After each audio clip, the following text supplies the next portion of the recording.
আন্তর্জাতিক নৃত্য দিবস উপলক্ষে জাতীয় জাদুঘরে চলছে 2 দিন ব্যাপী বর্ণাঢ্য আয়োজন।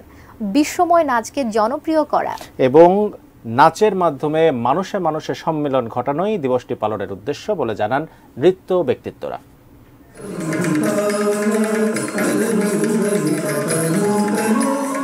আধুনিক ব্যালে স্রষ্টা জিন জর্জিয়াস নভেরের জন্মদিনকে স্মরণ করে প্রতি বছর 29 এপ্রিল বিশ্বময় পালন করা হয় আন্তর্জাতিক নৃত্য দিবস।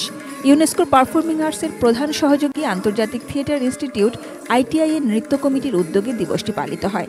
বাংলাদেশের নৃত্য ব্যক্তিত্বরাও পালন করে আসছেন বিশ্বের সঙ্গে তাল মিলিয়ে। জাতীয় জাদুঘরে এই আয়োজন নৃত্যশিল্পী ফাউন্ডেশন বাংলাদেশের।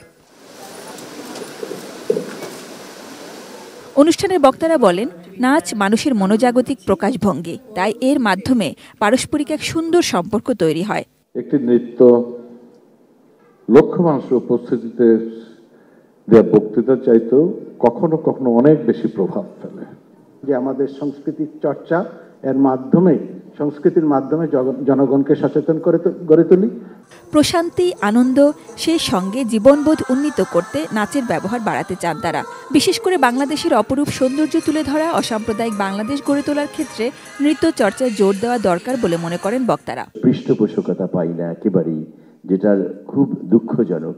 যেমন আমাদের মঞ্চ দরকার নৃত্যশিল্পীদের জন্য। আমরা একটাই মঞ্চ, জাতীয় নাট্যশালা, সেটা নাট্যকর্মীদের জন্যই। আমরা অনেক কষ্ট করে একদিনের জন্য হয়তো হল পাই। এই জায়গার জন্যই আপনারা একটু সজাগ দৃষ্টি রেখেন। এই ধারাবাহিকতায় আমরা অনেক ভালো ভালো কাজ দেখব এবং সবশেষে নৃত্যের কল্যাণে আমরা কাজ করব। সোমবার বিকেলে জাতীয় জাদুঘর প্রাঙ্গণে র্যালির মাধ্যমে উদ্বোধন হয় আয়োজনটির। নানা আয়োজনে শেষ হবে মঙ্গলবার রাতে।